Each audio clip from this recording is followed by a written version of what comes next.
Sir ఇది అది నారాయణ నలుగురిది 4 8 గుంటలు లింక్ డాక్యుమెంట్ 8 గుంటలు జాగ్రత్త 4 మీద కేసేసారు ఆయన గెలిచిండు వాళ్ళతో సుంచు సురేందర్ అని ఆయన మీద 60 బాబు సర్వే నెంబర్ 60 సర్వే నెంబర్ 670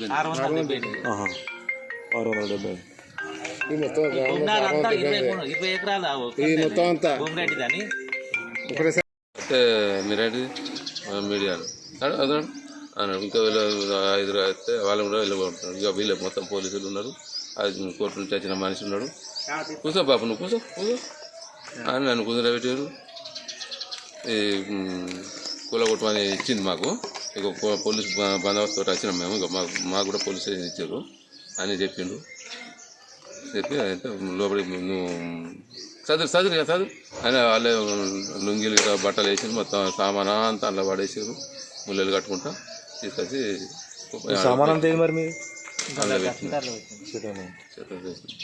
ఇంకా వాడు ఉన్నది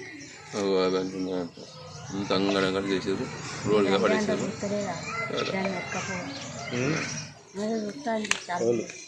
అది సారే గౌడు అంత చేసినంత సారే గౌడు నేను సారే గౌడుకుని మీకేంటి వాళ్ళు ఆపోజిట్ వాళ్ళతోటి కుమ్మకైండు.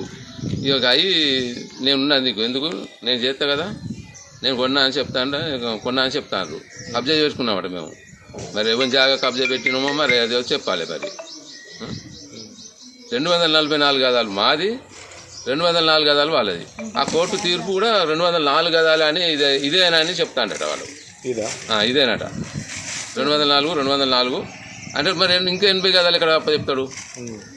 మరి నేను అద్దులు అయితే బరాబర్ ఉన్నా. నేను పర్మిషన్ కూడా 2 సార్లు తీసుకున్నా.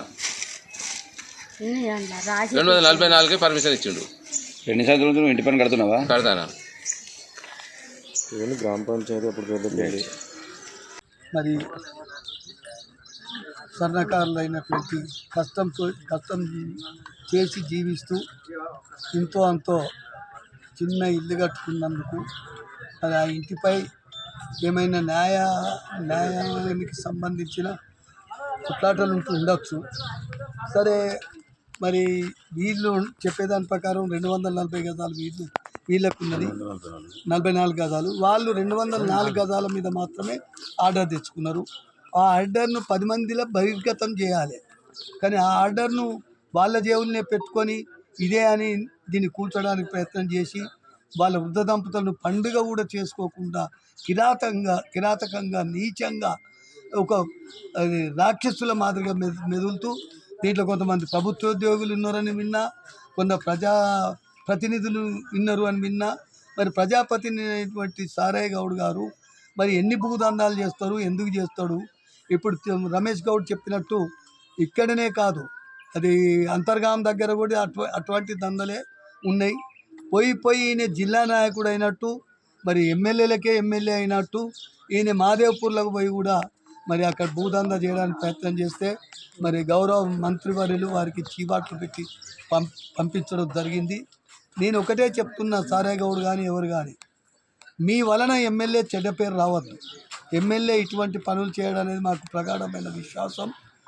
మొన్నటికి మొన్న గౌరవనీయులు మాజీ శాసనసభ్యులు రామకృష్ణారెడ్డి గారు నిజంగా వీళ్ళకు మద్దతు తెలపడం వారిని నేను హర్షిస్తున్నా, వారికి కృతజ్ఞతలు తెలియజేస్తున్నా. కానీ ఒకటే నేను రామకృష్ణారెడ్డి గారితో విభేదించేది, ఎందుకంటే నాకు గురుతుల్యులు, నాకంటే వయసులో తక్కువైనా నేను వారి వలన కూడా మున్సిపల్ చైర్మన్ కావడానికి వారిది ఒక హస్తం ఉంది. నాకు చేయి పెట్టి చేయదని నాకు ఆశీర్వచనం ఇచ్చింది. ఆయన సపోర్ట్ వలననే నేను మున్సిపల్ చైర్మన్ అయినా. కానీ నేను రామకృష్ణారెడ్డి గారితో ఒకటే విభేదించేది ఏంటిది అంటే, ఎమ్మెల్యే హస్తం ఉన్నది అనేది తప్పు. ఎమ్మెల్యేను ముందట పెట్టుకొని కొంతమంది నీచ రాజకీయ నాయకులు ఇవన్నీ చెడ్డ పనులు చేసుకుంటూ ఎమ్మెల్యేకు చెడ్డ పేరు వచ్చే విధంగా మెదులుతుందో తప్ప ఎమ్మెల్యే ఇటువంటిని నేను రామకృష్ణారెడ్డి గారికి ఒకటే మనవి చేస్తున్నా. ఎమ్మెల్యేకు ఇటువంటి అసలే అవసరాలు ఉన్నాయి. అన్యాయం అసలు చేసే ప్రసక్తే ఉండదు. అన్యాయాన్ని సహించడు. మరి అట్టడుగు బడుగు వర్గాలకి ఆయన సపోర్ట్ ఎప్పుడు ఉంటుంది. కనుక నేను చెప్తున్నా ఒకటే, ఇక్కడ ఉన్న వాళ్ళు ఎవరైనా ఎమ్మెల్యే హస్తం ఉన్నదని హస్తం ఉన్నట్టు క్రియేట్ చేసుకుంటారు సారాయ్ గౌడ్ లాంటి వాళ్ళు. కానీ ఎమ్మెల్యే గారి హస్తం ఉండదు, ఉన్నట్టు చేస్తారు. మరి దానికి కొంతమంది పోలీస్ అధికారులు కూడా అత్యుత్సాహం చూపెట్టుకుంటూ మరి కోర్టులో మీకు ఉన్నది ఆర్డర్ పోలీస్ ప్రొటెక్షన్ ఇవ్వని ఇవ్వకుండా మీరచ్చి నిల్చుండి కూలబెట్టుడు అనేది ఇది కిరాతకము. మరి మీరు ఒక్కలే అధికారులు కాదు, మీ పై అధికారులు కూడా ఉంటారు.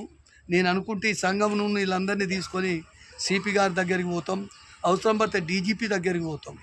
ఎందుకంటే పెద్దపల్లిలో ఇటువంటి సంఘటనలు ఎప్పుడు జరగలే. ఏదైనా కోర్టు న్యాయంగా వాళ్ళకే అయితే 10 మందిలో పెట్టుకొని వాళ్ళే తీసుకోవాలి, బిల్డింగ్ తీసుకోవాలి. కూలగొట్టే అవసరం ఏముంది? బిల్డింగే కట్టిన బిల్డింగే మీదే, మీరు తీసుకోవాలి. కానీ కూలగొట్టుడేంది అంటే కూలగొట్టి ఆ వృద్ధ దంపతులను భయభ్రాంతులకు గురి చేసి సారాయ్ గౌడ్ అంటే గొప్ప వ్యక్తి అని క్రియేట్ చేసుకోవడానికి ఇవన్నీ. అందుకొరకు సారాయ్ గౌడ్ గారికి కూడా ఒకటే చెప్తున్నా, ఇప్పటికైనా నువ్వు చేసే పనులకు ఎమ్మెల్యే గారికి చెడ్డ పేరు తేకు. దయచేసి నీ రాజకీయం ఏదైతుందో నీ శ్రీరాంపురం మండలంలో నడుపుకో. నువ్వు మా పెద్దపల్లికి నాయకుని కాదు. పెద్దపల్లిలో బొచ్చెడు మంది కాంగ్రెస్ నాయకులు ఉన్నారు. నీకు ప్రతిదానికి నువ్వు ముందట రావాల్సిన అవసరం లేదు. నువ్వు ముందటికి వచ్చి ఇటువంటి దందాలు చేసుడు ఇటువంటి కలవది. మరి ఇంకొకటి చెప్తున్నా, మీ అడ్వకేట్లు కూడా కుమ్మక్క అవుతారు. మరీ ముఖ్యంగా మల్లేశం వకీలు ఎప్పుడు కుమ్మక్కవుడే. నేనే కోర్టు దగ్గర చూసిన ఒకరికి భూమి ఇట్లనే చేస్తే 3 దోషుల మట్టి తీసి మీద పోసింది మల్లేశం వకీలు మీద. నేను మల్లేశం వకీలుకి కూడా ఒకటే రిక్వెస్ట్ చేస్తున్నా, మంచి మిత్రుడే కానీ అయ్యా నువ్వు వార్డు కౌన్సిలర్ చేస్తే పాత సామానమే హనుమంతు మీద ఓడిపోతావు. బార్ కౌన్సిల్కి పోటీ చేస్తే జూనియర్ అయినటువంటి లకిడి భాస్కర్ మీద ఓడిపోతావు. మరి నీకు ఎక్కడ న్యాయం ఉంది నీ దగ్గర? దేవుని నువ్వు ఇటువంటి అన్యాయాలు చేస్తుంటే దేవుడు నీకెట్లా ఆశీర్వాదం ఇస్తాడయా? నువ్వు అన్ని చేసేటి అన్ని దుర్మార్గాలు. ఇదేంటి కుమ్మక్కవుడు అవసరమా? నువ్వు అంత పెద్ద సీనియర్ వకీలు బాగా సంపాదించినవు, న్యాయం మీద వాదించు. కానీ కుమ్మక్కవుడు ఏంది? ఇది శోచనీయం. నేను ఫైనల్గా ఒకటే చెప్తున్నా, మేమిద్దరం రమేష్ గౌడ్ మాకు తెలిస్తే నిన్నట్టుండి మాకు సిటీ కేబుల్ చూసిన తర్వాత మాకు చాలా బాధ అనిపించింది. పోవాలనుకున్నాం, పొద్దున్నే అనుకున్నాం ఇక్కడికి వస్తాం.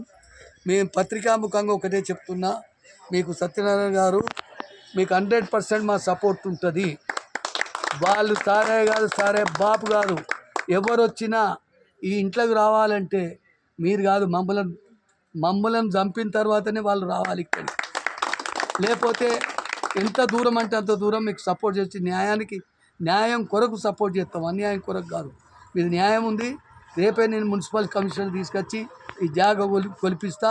240 ఉన్నట్టయితే 44 ఉన్నట్టయితే వాళ్ళ ముఖం మీద చెప్పు పట్టి కొడతాం. చెప్తున్నా, జెండా కాడ కొడతాం. చెప్తున్నా, తప్పకుండా మీకు మా సపోర్ట్ ఉంటుంది. మీరు సంఘం సపోర్ట్ లేదనుకోకుండా సారే అని చూస్తే మీ సంఘం వాళ్ళు కొద్దిగా భయపడినట్టుంది. ఏ సంఘం వాళ్ళు ఎవ్వరు భయపడవలసిన అవసరం లేదు.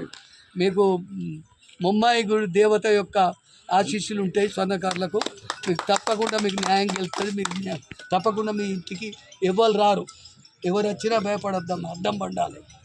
ఏది కాదు, వాళ్ళే పోలీసు వాళ్ళు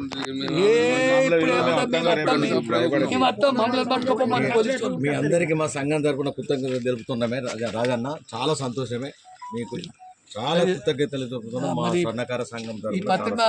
మేము ఇటువంటి ఈ పత్రికాముఖంగా ఏర్పాటు చేసిన ఈ కార్యక్రమానికి ముఖ్యంగా పత్రికా సోదరులందరూ వచ్చినందుకు మీకు కృతజ్ఞత తెలియజేస్తూ ముఖ్యంగా సంతోషమవుతుంది. నిన్న మొన్న రానటువంటి సంఘ సభ్యులు, కుల సభ్యులు మేము ఇవాళ రమేష్ మేము ఫోన్ చేయంగా